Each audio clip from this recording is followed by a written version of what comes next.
Boa noite a todos. Na apresentação do nosso seminário da disciplina de Pedologia, hoje nós iremos falar sobre o Sistema Brasileiro de Classificação dos Solos, o que é, para que serve, estrutura hierárquica, no qual se encontra no livro de Formação e Conservação dos Solos, do autor Lepsch Igor, que vai da página 93 até a página 118. Nosso grupo é o grupo 3, ele é composto por mim, meu nome é Renata, pelo Antônio e pelo Ladislau.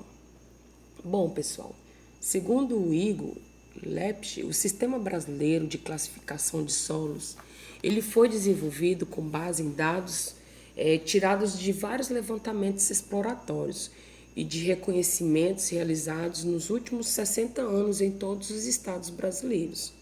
Sua primeira versão oficial ela foi apresentada pela Embrapa em 1999 e é constantemente revista e aperfeiçoada, ou seja, ela é constantemente atualizada.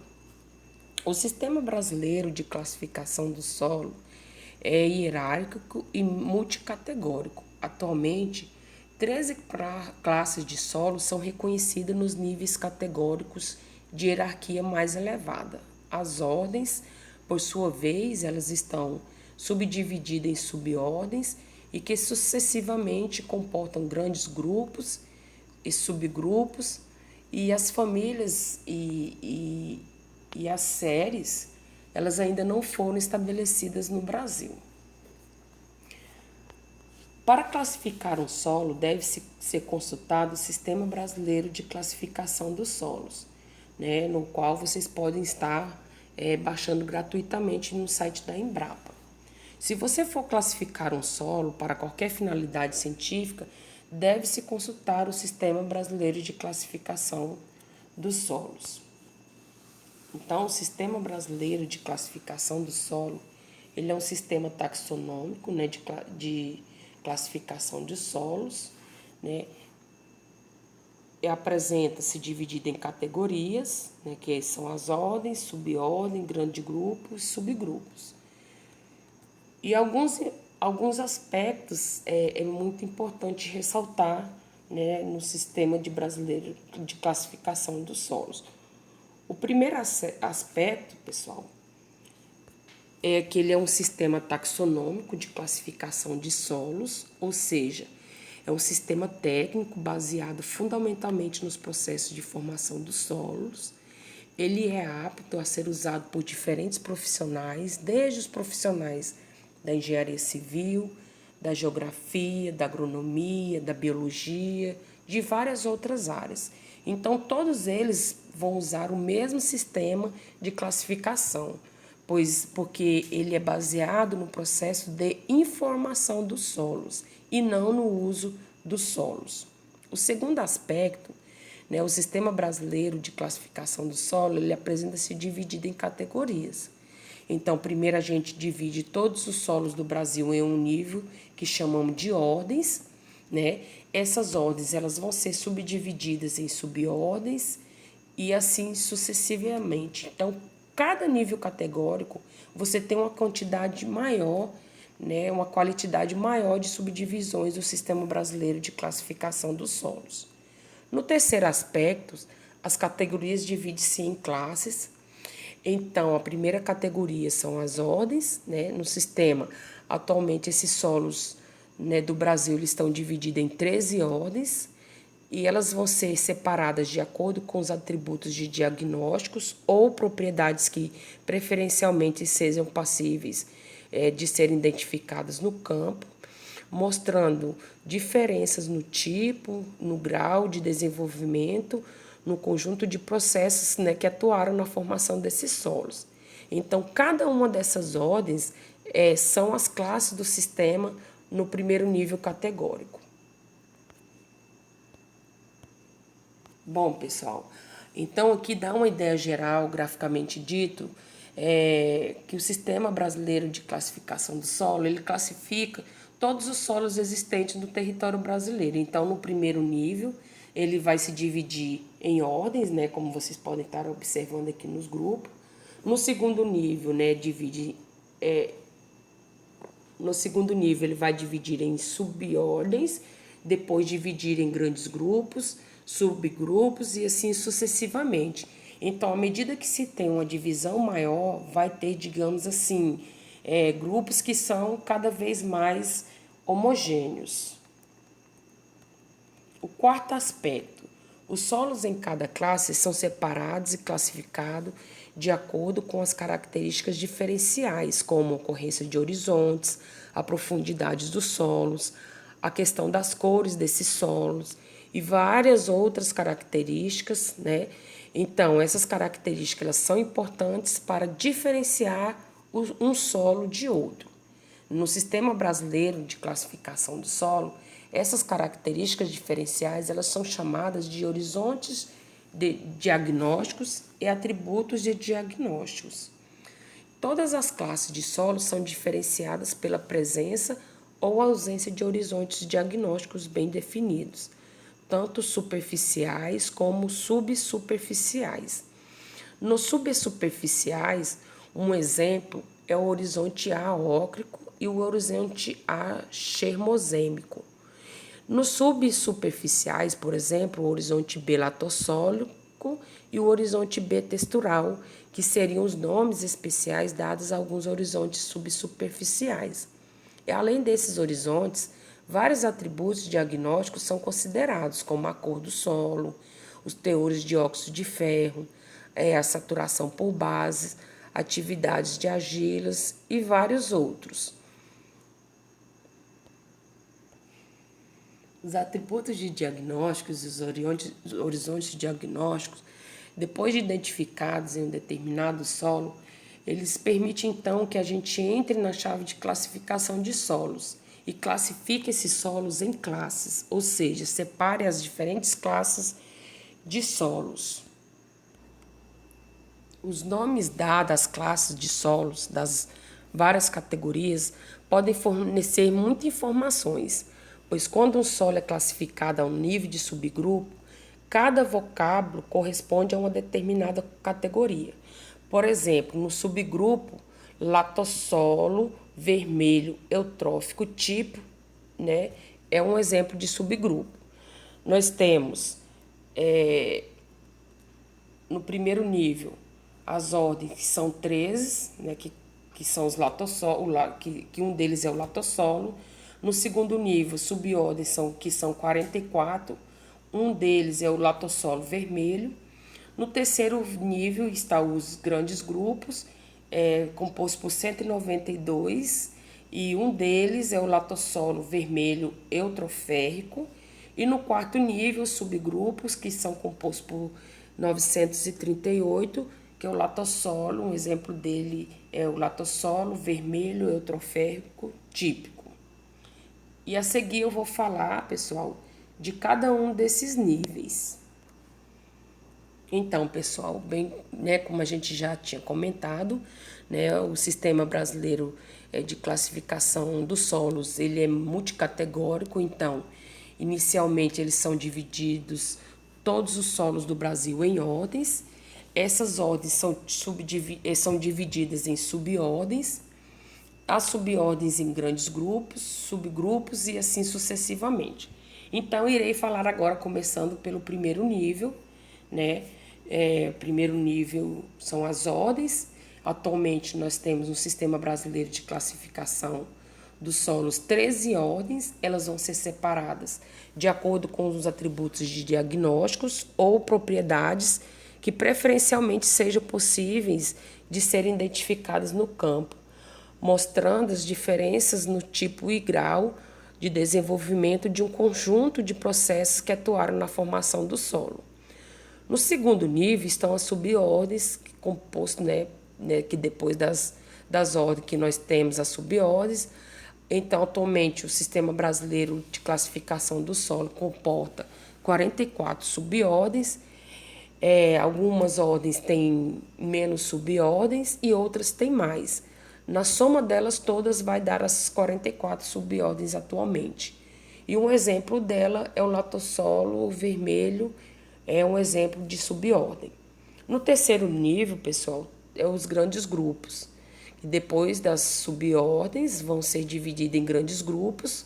Então, no Sistema Brasileiro de Classificação dos Solos, atualmente há 192 grupos. E latossolo vermelho eutroférrico é um exemplo de um dos 192 grandes grupos. No quarto nível está os subgrupos, que depois desses 192 grandes grupos, né, vão ser divididos em 938 subgrupos. Então, latossolo vermelho eutroférrico típico é um dos 938 subgrupos do Sistema Brasileiro de Classificação dos Solos. E aqui estão da primeira ordem as 13 classes do primeiro nível, né, que são organossolos, os neossolos, vertissolos, os espodossolos, planossolos, gleissolos, latossolos, os gernossolos, cambissolos, plintossolos, luvissolos, nitossolos e os agissolos. Não vou te falar dos outros grupos porque eles são muito extensos, né? Mas vocês podem estar verificando, né, no livro, né, cada um desses grandes grupos, subgrupos, né? Vocês podem estar dando uma olhadinha lá no livro. Agora, pessoal, eu irei falar sobre, né, os latossolos. Os latossolos é a principal classe de solos no Brasil em termos de área. São solos, então, com horizonte B latossólico, caracterizando, então, uma intensa ferralitização. Eles são solos bem velhos, temperizados e que já perderam bastante silício de seu material de origem. O processo de formação, os processos são responsáveis por sua formação, são comumente designados como latossolização, concomitante à prolongada bioturbação. Seus aspectos usuais, eles são muito intemperizados, com pequena diferenciação de horizonte, na sua maior parte sem macroagregados no horizonte B. São solos bem drenados, profundos a muito profundos, são ácidos e a maioria é distrófica, embora existam alguns latossolos eutróficos. Outro aspecto muito favorável dos latossolos é o seu relevo, que geralmente é plano a suave ondulado, o que favorece muitas atividades, não só agrícola, pecuária, rurais, mas também como atividades urbanas e industriais. Os perfis dos latossolos, considerados mais típicos, apresentam horizonte A pouco espesso e com transição difusa para um B latossólico, consistência muito friável, alta porosidade e coloração que varia de avermelhadas a amareladas, com textura uniforme em todo o perfil, varia de média a muito argilosa. Os latossolos são subdivididos em 4 subordens, que são os latossolo bruno, que apresentam horizonte A úmico, de cores mais brunadas, os latossolos amarelos, que têm cores mais amareladas no horizonte B, os latossolos vermelhos, que têm cores bem avermelhadas no seu horizonte B, e os latossolos vermelhos amarelos, que não se enquadram nos anteriores, ou seja, nem no bruno, nem no amarelo e nem no vermelho. Então, pessoal, vocês podem estar notando pelo mapa que está aí na imagem, no slide, né, que os latossolos são realmente, né, a classe de solos mais relevante no Brasil, né, em torno de 31,6%, quase 32% das unidades de mapeamento no Brasil predominam os latossolos, né? Então, ela ocorre em todos os estados da federação e alguns com maior predominância, né, e outros com menos, mas realmente é uma classe de solo bem importante. Iremos falar agora também do nitossolos. Eles são solos medianamente profundos, bastante intemperizados e com fraca diferenciação de horizontes. Sua classe forma uma textura gilosa ou muito argilosa, sem aumento significativo de argila em profundidade. No Sistema Brasileiro de Classificação dos Solos, eles estão subdivididos em 3 subordens: vermelhos, brunos e áplicos. O processo de formação, assim como nos latossolos, é a ferralitização e a intensa intemperização. Os aspectos usuais, né, o que é obrigatório dele é a serosidade e estrutura desenvolvidas inexpressiva variação de textura entre horizontes. Eles são solos geralmente profundos, podendo ser eventualmente muito profundos. São solos bem drenados, ácidos.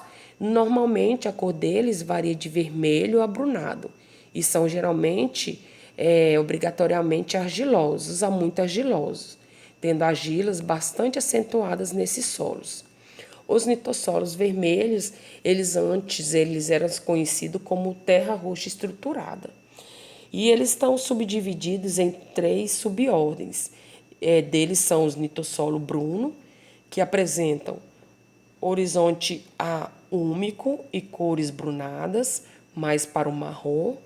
Os litossolos vermelhos, que apresentam então cores mais avermelhadas, e os litossolos áplicos, que não se enquadram em nenhuma dessas 2 subordens anteriores.